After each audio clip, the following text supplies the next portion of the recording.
Welcome, everyone. We're going to get started in a couple minutes, just waiting for everybody to get into the chat. Sorry for the delay. We have speakers all over the world. So we'll just give another minute.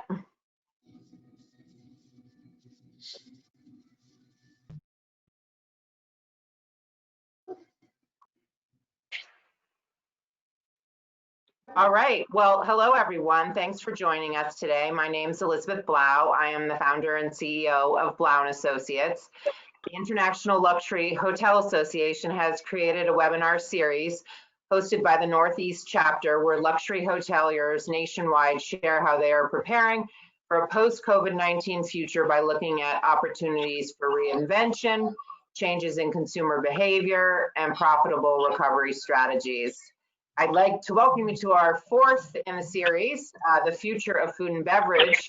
I will be moderating, and our panelists are Sebastian Silvestri, CEO of Dynex, Santi Rodriguez, Operations Director for Nobu Hotels. Santi is in Warsaw, so he may not be able to join us by video, but he is on the line. We have Daniel Hostetler, President of Relais Chateau North America and Group Managing Director of OHM Collection. And last but not least, Stephen Kamali, founder of Hospitality House. So welcome, everyone. Today's webinar is brought to us by OmniMax International. So I'd like to introduce Connie Land, who will briefly talk about how their product can assist hotels in a post-pandemic future. Connie? Thank you, Elizabeth, for the introduction. My name is Connie Land, and I'm the National Account Manager with OmniMax International. We're an international building products company located outside of Atlanta, Georgia. We manufacture all things aluminum, steel, vinyl, and copper. We offer two products specifically for F&B and hospitality. Our first one is Equinox Leaburg roofs, which is on your screen right now. I love this quote because it definitely pertains to where we are right now in the webinar. For restaurants, nothing is more expensive than an empty table, and we certainly know that. It's definitely even more critical now with the need for social distancing all over the world, and creating really the best use of all of our space, which obviously includes the outside dining patio. This is super important as most people do feel comfortable dining outside with the natural air circulation. But the other thing that our Leaburg roof system, it's basically a pergola system that is automated where the louvers can stay open and enjoy the nice air circulation and ventilation once it's beautiful outside. And then it can be angled to follow the phases of the sun. But it can also be closed with wind and rain sensors that we add to them that will automatically sense high winds or rain and automatically close, protecting guests underneath so they can continue to enjoy their dining. But it also lets you to allow continual use of events as well, so events don't have to be canceled. Most often our products for Equinox are used for dining patios, obviously, but for rooftop bars, employee break areas, anything outside. But we're also getting some interest in universities and healthcare as well. So with the next slide, we also offer another product, which is called Knotwood. And basically it's used anywhere where wood is used. Most oftentimes it's used for cladding, battens. We use it a lot for trash enclosures, screens, and decking. It's our most versatile product. We do have agreements with national hotel chains and national restaurant chains, and it is preferable over wood because it is straight, non-warping. Both products, Equinox and Knotwood, are 100% aluminum, so they're also 100% recyclable, and no maintenance. And a lot of times that's a lot of money is spent on the operations of keeping our facility up to date, and so it offers a lot of versatility, like I said. So we hope that you guys out there that are listening in, if you have a need for an Equinox Leaburg roof system on your dining patio or rooftop bar, definitely think of us. And there are handouts to this that have our brochure that you can connect to whenever the webinar is finished. And that's Thank you, Elizabeth. Connie, that was great, super helpful. And as Connie said, right in your control panel is the brochure. So thank you. We have a very esteemed panel. We have a lot of really great experts. This is an unprecedented situation. I have spent the last, oh, there you are, Santi. Hello. Hello. Spent the last 3 months in Las Vegas. Never seen anything like it. The background you see now is my escape for a few weeks to Cape Cod.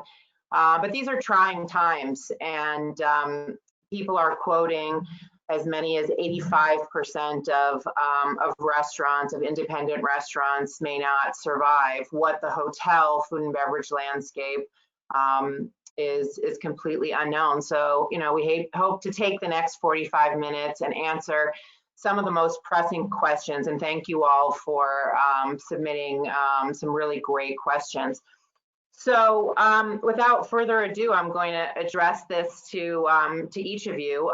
Maybe Stephen, you will start and we'll go through the panel. In this climate, how will you continue, for you, Stephen, to guide and create effective and smart operations and financial plans for your clients? Thank you for having me, Elizabeth. Good to see everybody and to be a part of the panel. I think our focus has initially been to one, ensure that restaurants feel as though there's a support system there for them. Within days of the pandemic and the quarantine period, we established the coalition by the name of the Restaurant Network. We have over 3,000 restaurateurs and chefs that are participating, and effectively we're providing them with a platform whereby which they gain access to professionals such as accountants, lawyers, political activists, and lobbyists, just so they can get a better sense of what tools and resources they have to be able to improve upon their businesses. But ultimately, our group is advising hotels with the notion that less is more. The ability to be able to continue to provide service in the ways in which they had are nearly impossible today, and to do so in a safe and thoughtful manner, but also to maintain any level of profitability would be impossible. So we're being thoughtful. We're trying to be as creative as we can. We've talked to a variety of owners, depending on the hotel level of service expectations there may be, or the brand level, to reduce the offering, and whether that be in providing bar carts to their rooms for in place of a bar in the lobby, and providing them with, you know, personalized service to their rooms, and expanding on the offering at room service, given that full service restaurants are no longer necessarily being utilized in the same fashion. And so we're going to continue to think through other creative ways in which they can continue to serve their guests in that way. Great. Sebastian, what are you and Danielle and Dynex up to? Well, listen, I think it's been a very complicated situation for every operator, especially in New York. Pretty much all the market that we were in, New York, DC, Boston, London, Singapore, I mean, you know, obviously like everybody else. So we were shut down everywhere. So I think it was an opportunity for us to try to reinvent ourselves and look at the business differently, and rework on the brands and our brands and how to reposition ourselves post-COVID. So I'm going to give you some example of things we've done. I think one of the first thing is we did a partnership with Chateau and in Blantyre, doing a pop-up. Café Boulou from New York is in the Blantyre for the next 3 to 4 months. And the idea was really to get our people back to work, which has been a focus of ours, reopening our kitchen, creating a new brand called Daniel Boulou Kitchen. We've seen people obviously ordering a lot at home. We've seen the movement in the last few years with the Uber Eats of the world and the Caviar and the Postmates, you name them. So we created our own brand. And we're doing this test in New York, where everyone in New York now can order. We create our website, can order through us. We deliver. We create this partnership with Lexus. Lexus are helping us on the delivery side, and we do this white glove service. So reinventing ourselves, opening up new venues. You know, we also look at some market that we feel is going to be more favorable post-COVID also. So we put some efforts on the UAE and just announced a new property opening in Dubai in October. Then we have a new project in New York that we're going to open at One Vanderbilt later this year. and other projects that we have going. But really the focus was on, restructuring the organization, looking at cost, expenses, renegotiating all the lease and pretty much all the deals that we had. And now we're on the phase of reopening. We opened Bar Boulou outdoor dining this week. We're reopening Épicerie Boulou after July 4th weekend. We're looking to reconceptualize DC. So, we slowly and surely going back. Singapore is opening this week. So there's a lot of good news finally coming, but the reality is, especially New York is still outdoor only. We don't have a green light to operate indoor, and Palm Beach we're operating at 25%. So it's a patience game. You have to be extremely patient, and really, I'm taking it as slow as we can in reopening, because I don't want to reopen and also have to close back down a couple of weeks later. So being extremely patient, and our goal is to bring our people back to work. So that's where the focus is. Great. Daniel, overseeing as president of Relais Chateau, some of the finest hotels and restaurants in the country, and being an operator yourself, what's your take on the situation?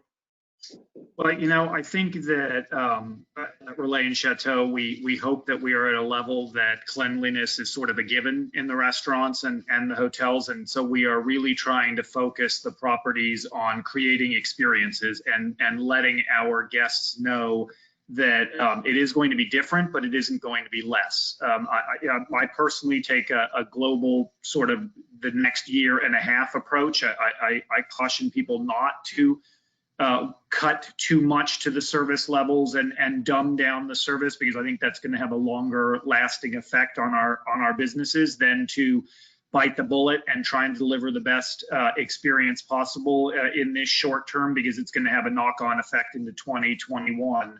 And I think that as a whole, you just heard Sebastian say Danielle is opening at Blantyre, at Ocean House. We've introduced mobile bar carts and outdoor dining at Little Washington. Patrick O'Connell didn't want people sitting in an empty dining room, so he's got mannequins at every other table so that you feel the atmosphere. I think we're taking a creative approach to try and deliver a different level of service, obviously, but not a lesser level of service. I will confess, Daniel, that Patrick's mannequins inspired me, and so I put teddy bears, and so it was very successful. A great idea. Santi, you are global with your Nobu hotels now.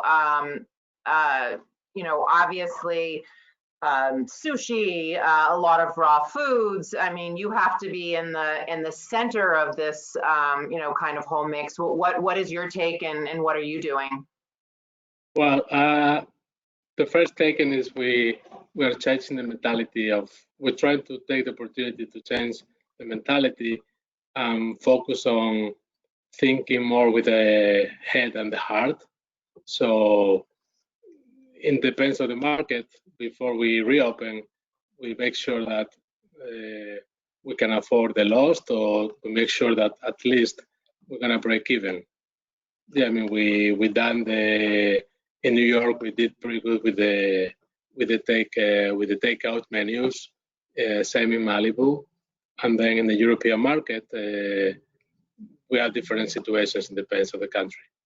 Like Barcelona, we are not considering to reopen the hotel until 2021, because again, our heart is telling us, oh, let's reopen in September, but the forecast says something else. So we don't want to open. I mean, the Spanish market got hit pretty bad, especially in Barcelona, Madrid. But the same country in Ibiza, we are reopening the restaurant and the hotel on July 10th, and we are doing pretty good with the pickup and reservations. So again, we try to keep the same experience for people. And being Sushi, I think like the advantage for us is like being Sushi, we already have like a reputation of being a very clean and safe restaurant. So for the rest, we just follow whatever different health department instructions we get. Great. Stephen, relationships with restaurants and landlords across the country, and I'm sure around the world, are incredibly strained. The restaurant relationship between the landlord as a hotel partner and a restaurant operator is even more important, and even a closer relationship. What are some of the practices that you're recommending now for both hotel landlords and the tenants over the course of the next year? Sure. I think naturally there's been a fracture between typical landlords and owners when thinking about how they're interfacing with their retail tenants. The reality is the hotel industry has been very thoughtful about this and ultimately has developed partnerships with their food and beverage operators for nearly a decade now, if not longer. And obviously you're incredibly privy to that, Elizabeth. And I think moreover, we're recommending that the real estate community look to the hotel industry and take note of what they've been doing over the past decade or so. And they're fully realizing that the reality is that cash-strapped tenants are not going to make for great tenants in the years to come. And unfortunately, a lot of these concepts are not going to survive. And so what we are recommending is they start to participate in either investing in these operating businesses, taking an interest in these management companies, and looking to groups like Nobu and like Dynex, and looking to them not as tenants, but truly as partners, and creating a more level playing field. And we think ultimately that will create a greater ecosystem that eventually will bring about an understanding. I think ultimately what landlords hadn't understood is what the P&L of a restaurant looked like. And I think today we've shared with them the specifics of what they look like. And no matter how great chefs and operators look on TV and how much publicity they get and how wonderful everything is seemingly as people walk in the door and they're greeted by this wonderful staff, the reality is that the margins are thin, no matter who you are, right? And so I think everybody on this panel realizes that, but the real estate community at large, especially in the United States, was not necessarily aware of that. And so that education process has been really difficult. I think the first 60 days, they were really upset. And I think over the last 30 or 45 days, they've come to the realization that the only way that they're going to make this work is in a true partnership, side by side, shoulder to shoulder. And so obviously the hotel community continues to develop those partnerships. That's more a conversation about what are we going to do to reduce expenses, maintain a jovial environment that we can continue to have success, but at the same time, an enjoyable experience. And so I point to a couple of places internationally. Noma, as an example, has done an outdoor burger bar and wine bar. That's interesting. Like, you don't expect that, but ultimately that's something that's incredibly enjoyable.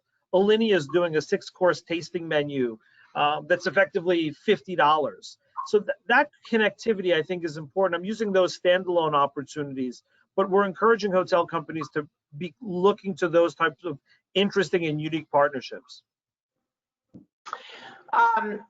Gentlemen, do you see technology playing a helpful role to streamline systems and provide improved guest experiences? And are any of you doing anything with technology that we should be aware of?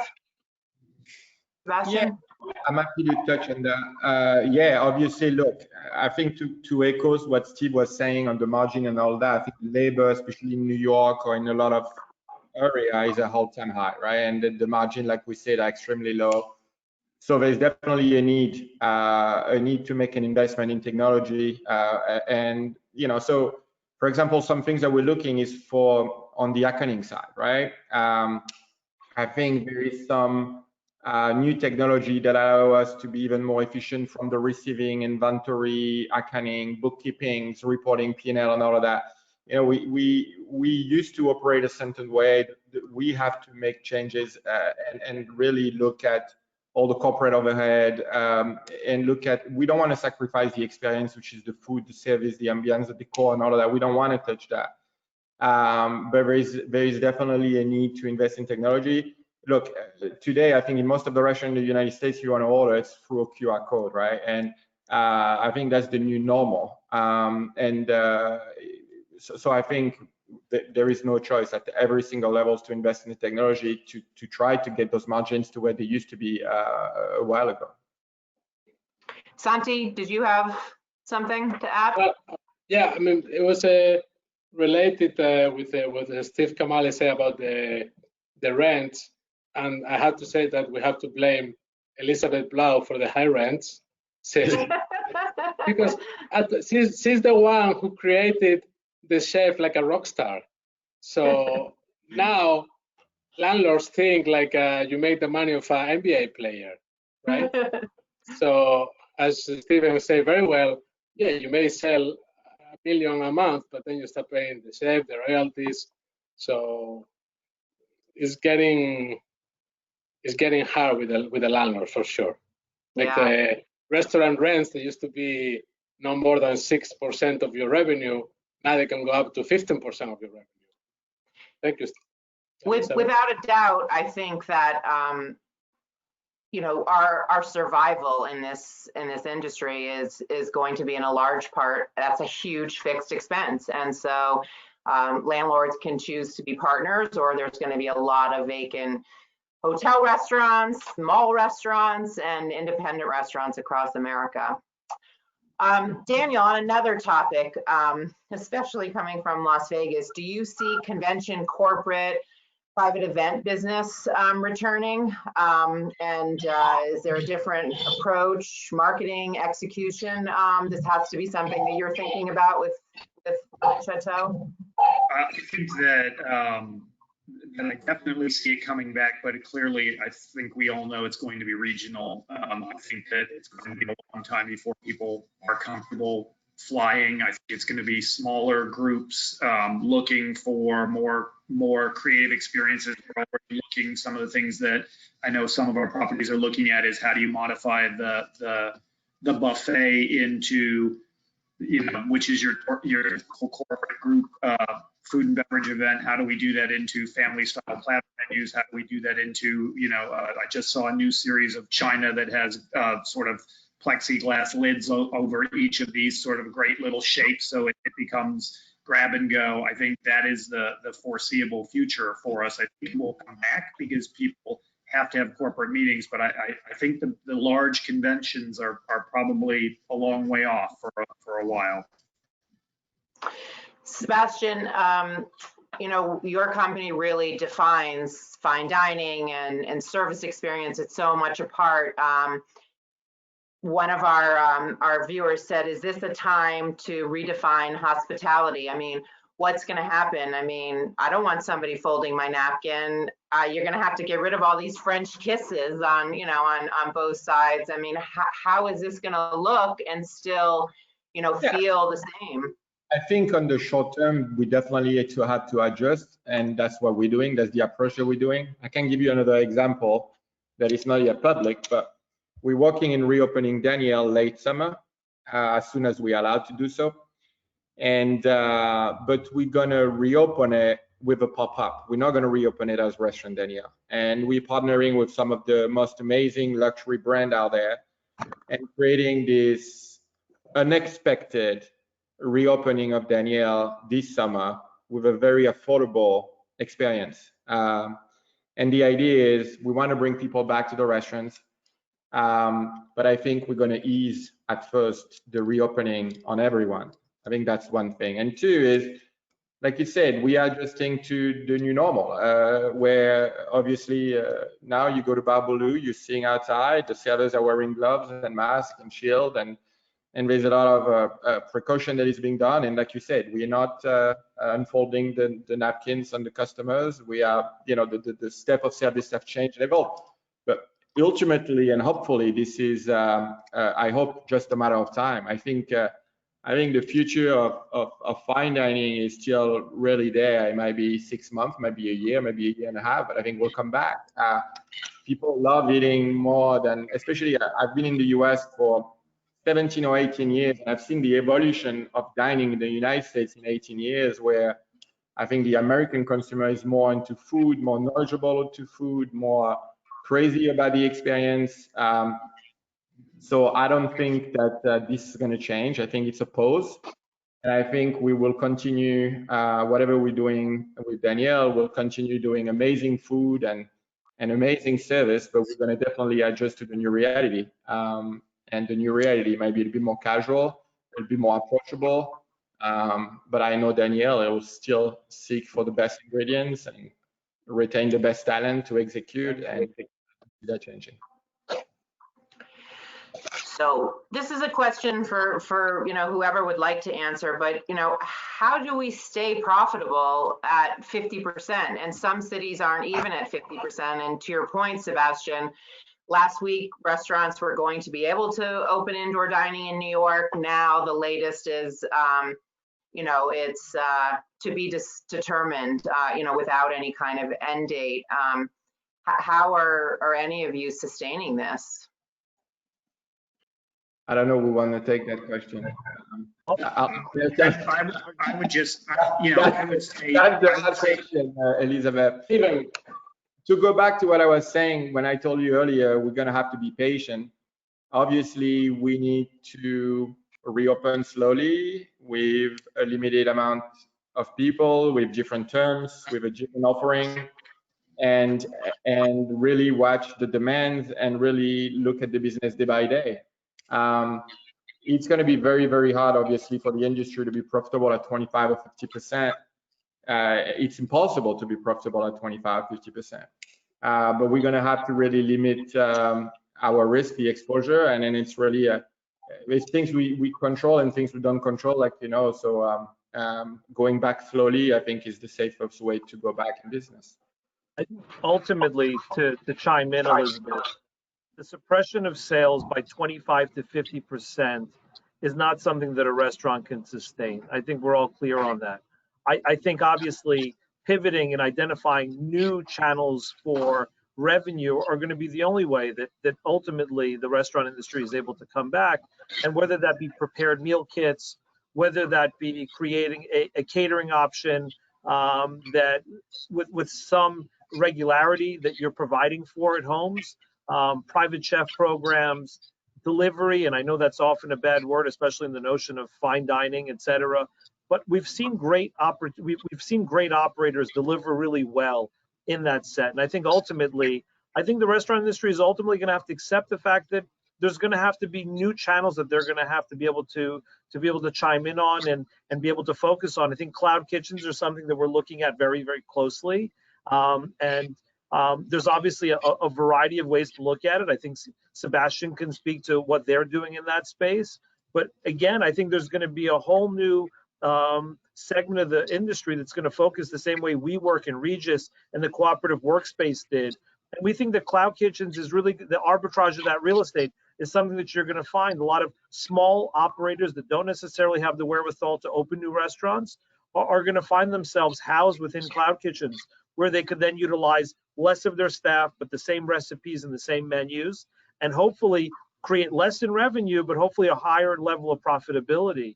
But I think diversification of their channels of revenue is ultimately how we survive as an industry. So Stephen, just to clarify, by cloud kitchen, you're also using the term that people use, ghost kitchen, pretty much the same idea. Yeah, I think so. I think there's the real estate component of it, where somebody comes in and says, I have my restaurant, I have my concept, and I want to rent space because I went from 5 stores to 3 or from 3 to 1 and don't have the capacity to do delivery or catering for my existing locations. It may be somebody that says, I'd like to launch a new concept and I want to open up, but I don't have the wherewithal to go out and raise capital from friends and family, and the banks aren't lending me money, as we well know, and as far as for the majority of the restaurant industry.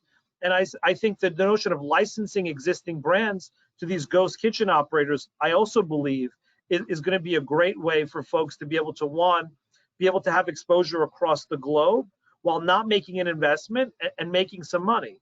And again, that goes back to the diversification. It's ghost kitchens, it's licensing, it's prepared meals, it's restaurants, and we put it all in the pot and hope to have a great outcome. So one of my favorite indulgences in any of your hotels is room service. I'm hearing about bento boxes. I'm hearing about takeout containers. Is anyone doing anything creative and more exciting because that looks like a bleak future for in-room dining, which was financially bleak to begin with, but this is certainly not, something that would be anticipated at the luxury level. Yeah, I can tell you that one of the things we're doing on our own managed properties is we've taken a riff on the doorknob menu that you hang out at on your door at breakfast time, and we've created a dinner menu that is served family style on platters, and you can pick your different platters of first course, second course, and dessert course, and then pick your location. I want to be on the beach, I want to be on the lawn, I want to be on the terrace. And what time you'd like to eat, and sort of hang that on your door. And that evening, you'll find your table preset in the location you wanted with the food and beverage on it, so that you can have a staff-free sort of dining experience. I think that we really have to. We talked about 50% availability indoors. I think what we're going to see is restaurateurs get really creative with everything from room service to parking lot pop-up restaurants to try and maximize our space to be successful. That'll be nice in Rhode Island and New York in January. Right. We've got a great question, Santi, for you that has come in from one of our viewers. What percentage of budget cuts in Europe are restaurants and hotels forecasting, since no travelers are coming from the US? Also, US venues will take a huge toll since travelers are not confident to come to the US. Santi, Sebastian, any thoughts on this? Well, I can tell you again, it depends on the market. In Barcelona, we cut the budget, the projections 100% because we're not going to open. And then in Ibiza, we are like cutting the budget around 25-30%, because although we're not getting the US travelers, we're seeing a huge pickup on travelers from like the Netherlands, Sweden. So I think the people want to go out. People with money. I mean, I was in Ibiza until Sunday, and you see all the private jets landing again. Yes, Santi, Ibiza may be in its own bubble. So I feel like it depends. It depends of the part of the world you are. But again, 40 minutes flight from Ibiza, we have Barcelona, where it's a complete disaster. So Sebastian, what about London? So let me give you my take, right? I've been trying to do Q3 and Q4 forecasts for the last month and a half. And I feel like every day, you need a glass ball. I feel like every day I'm back at it, right? So honestly, and that's why I remember repeating myself, and that's why I say it's a patience game, is because there's so much unknown. A week ago, we thought we were opening indoor and we were working towards a plan and bringing people back. And right now, it's not happening. And it's the same everywhere, really. So there's so much unknown, and that I think we got to be just vigilant, patient. Yeah, the impact I think is going to be significant, both in terms of, for sure, in terms of revenue, but also, to go back to what Steve was saying about the diversification. Our business model is there's own asset, lease asset, manage assets, and then we also do some licensing deal. And even if we have a good diversification program, I think everybody is affected, right? The hotels, I mean, it's like, it's a triggering effect. Even the licensing deals, they're not going to be the same next year and the next 10 years that they've been. So really, you'll see this big transformation hitting all the phases. So to go back to your question, I don't have a percentage yet, but I think it's going to be significant. I think is when group business is back. I think to me, group business is a great indicator when things going to start. Especially was in Vegas for so long. A city like Vegas rely purely on group and convention Sunday through Thursday. That's how they fill the city, etc. And really, group business trigger a lot of things. And I think until we get a vaccine and until we see some mass and volumes and travels again, things will be very difficult until we get to that point.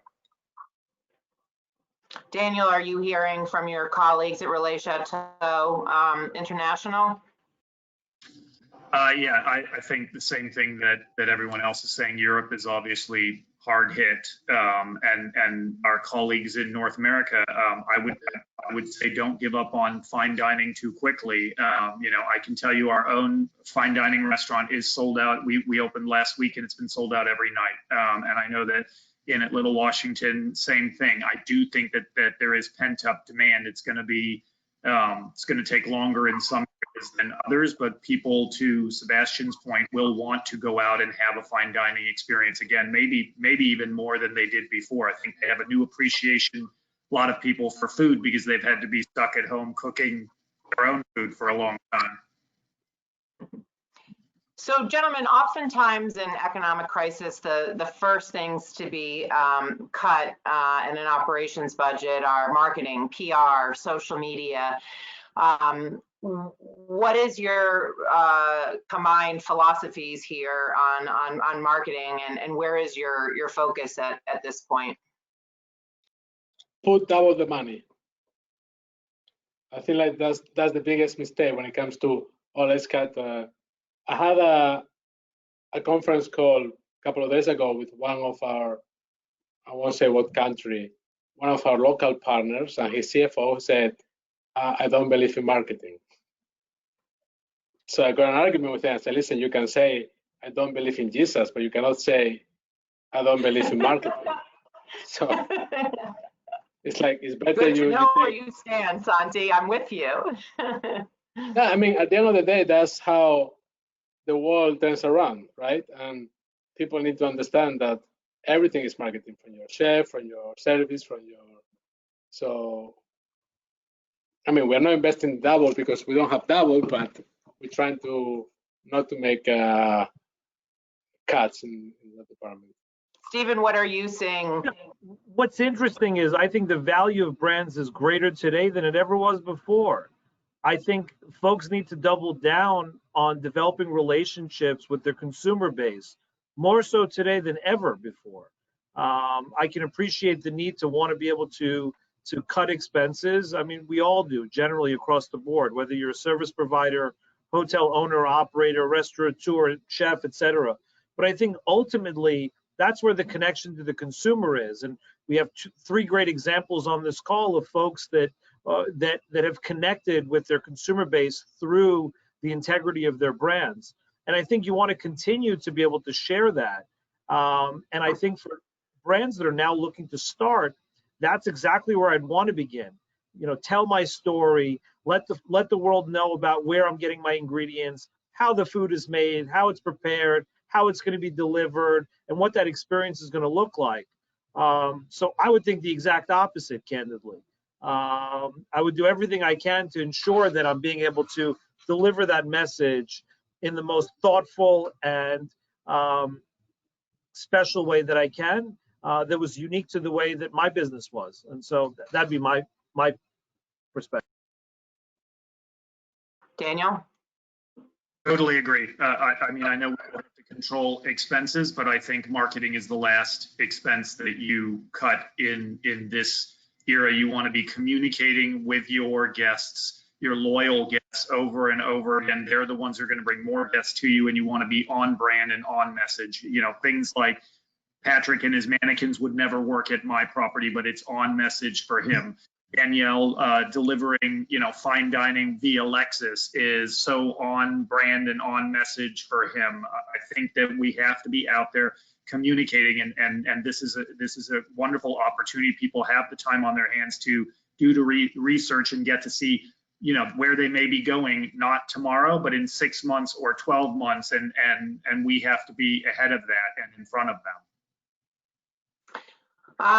I joked a week ago when we had a little strategy session before this webinar that you know, whatever decision you make from week to week, things are changing so dramatically. You know, 1 week we're open, 1 week we're closed, 1 week we're planning for reopening, and then it's changed to an indefinite, we're not sure. Have any of you made any mistakes so far as you look to reopening, you know, that have had to be a course correct? You know, have you had to turn and move in a different direction?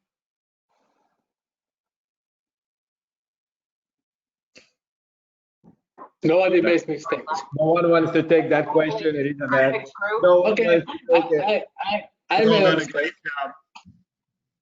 I mean, in Barcelona, for instance, we made a mistake of over planning without realizing we're not even going to open.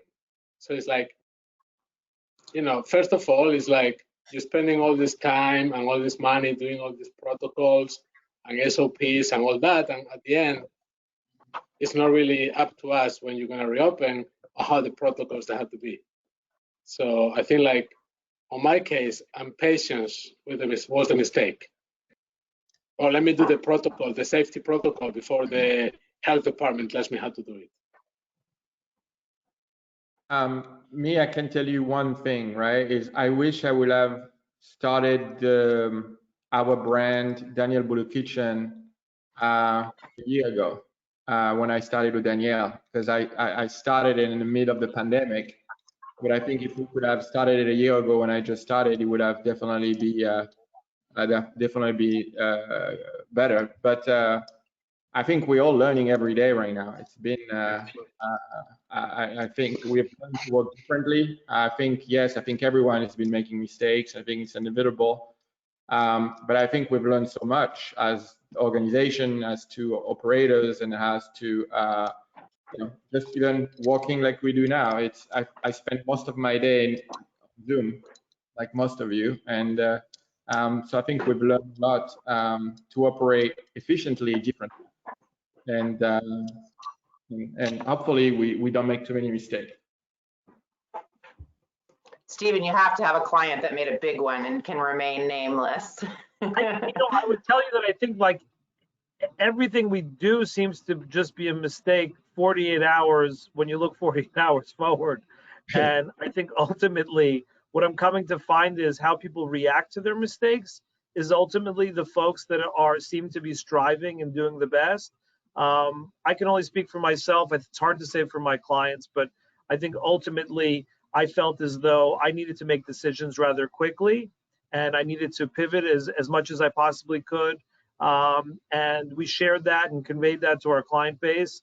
And ultimately, I think it feels as though, and it sounds kind of, you know, cheesy to a degree, but we're all in this together. And I think even these webinars are a way for us to be able to share our insights and to learn. And even the questions that we hear often give you quite a bit of insight as to how people are thinking about things. So I think transparency has really been really helpful and productive. But yeah, mistakes seem to be a common practice every day at this point. Daniel, anything to add? I agree with everyone else. I think, you know, that I can't tell you how many times I had to apologize to my staff because I told them we were opening next week, and then 2 days before it was, nope, we're going to open again. We're going to delay it for another week or two. That sort of rush to try to reopen, and sometimes when you're communicating, you're over communicating. So certainly that, and then misforecasting coming out of this. Our own properties have been extremely busy, and you know, we sort of cut back on seasonal staff, and now we're scrambling to ramp up. It's an ever-changing market. I do agree with Stephen, however, on the transparency. I think one of the things that I've been most impressed with all of these different webinars is that competitive nature has turned more into a partnership nature among all of us, whether it be hoteliers, restaurateurs, hoteliers, and travel agents. Stephen's right, we all are in this together, and it's been wonderful to see the amount of sharing of information and resources across, you know, potential competitors that is out there in the industry on how we're doing things, where we're getting product, you know, what are the new norms for operating restaurants. We're all so willing to share, and I think that speaks volume to all of us as being together as an industry and coming out of it together. Perfect. So this month's Forbes Middle East magazine has Jurian Zarillo of Diriyah Gate Authority on the cover saying, people are not only going to travel again, they're going to travel in great numbers. I saw a webinar last week with all the big brand hotel CEOs that predict that we are going to return to a golden age. And moments ago, I got a pop-up on my phone that Dr. Fauci says we have to stop going to bars across America. What in the world is the future of restaurants, bars, and dining, especially nightclubs, gonna look like? This is our last question to wrap it up. So I'd love to have you all delve into your crystal ball and tell me what you think the future is gonna look like. I'll start with you, Sebastian. You got a good crystal ball. You mentioned nightlife, right? I think nightlife is definitely crushed for the remainder of the year. After working 10 years in Vegas and looking at all the mega clubs and all of this, the industry is definitely crushed. And I think it's going to be a lengthy recovery for them. But at the same time, I think the day things pass and the day they can reopen, I think it'll be as strong as it used to be, because I think the younger generation will look forward to go back to the big festival and nightlife and all that. But for sure, the short term of nightlife is really compromised. But again, the future of our industry, I think. Look, go ahead. No, Sebastian. No, but yes, Santi, go ahead. Well, I feel like in the case of nightlife, I mean, the whole situation is kind of a reality check for everybody, for all of us in the industry. I think like the world needs to go back somehow to, I mean, we live in a world, again, back to Ibiza, where in Spain, a DJ in Ibiza makes $1 million a year and a doctor makes 60,000. And reality is a DJ is never going to save your life, right? I mean, sort of. So I feel like everybody will go back to, we're all going to have to take a haircut and be more realistic with the world we live in.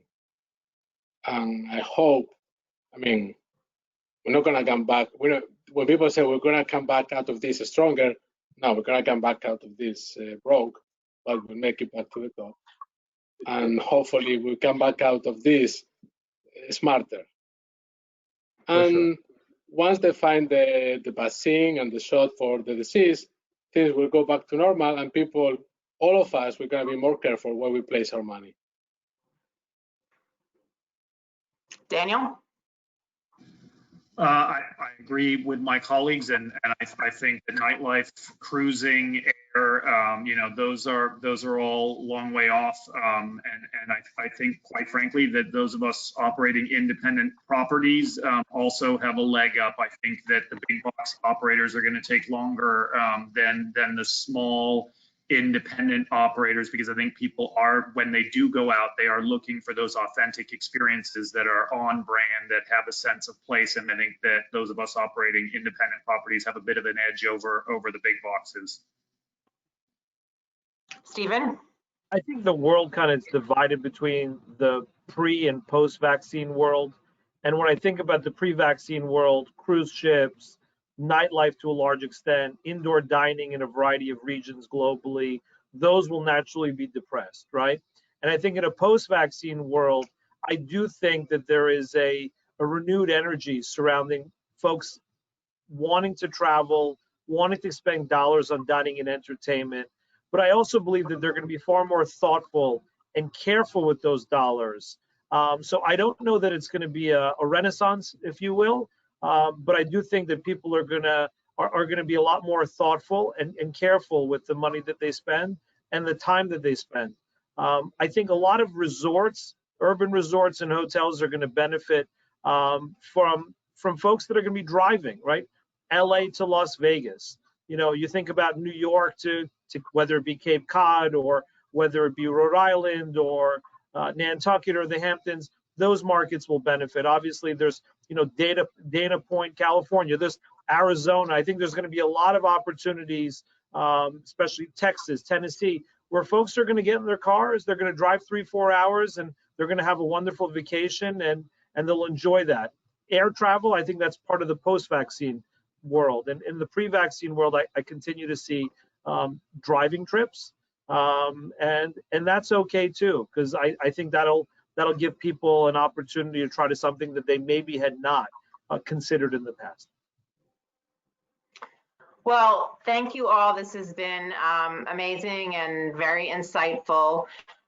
We'd like to thank all of you for joining the International Luxury Hotel Association Northeast Chapter's webinar series. And we hope to see you July 15th for the webinar, Agile and Lean, recognizing the synergy between digital, revenue management, and sales. And it's moderated by Bridget Chan, who's Vice President of Digital Strategies and Innovations for Nobu. And if you found this webinar to be of value, please share the recording and encourage your colleagues to sign up for the next webinar. Recordings can be found on ILHA's website, luxuryhotelassociation.org. We encourage you to join the ILHA and connect with other hoteliers and leaders in the industry to stay on top of trends and grow your business. This has been a lot of fun. Great to see you all. I hope to visit you in your various locations, and have a great rest of the summer. Stay safe and stay healthy. Thank you. Thank you, Elizabeth. Thank you very much. Elizabeth. Bye. Thank you. Ooh, we did it.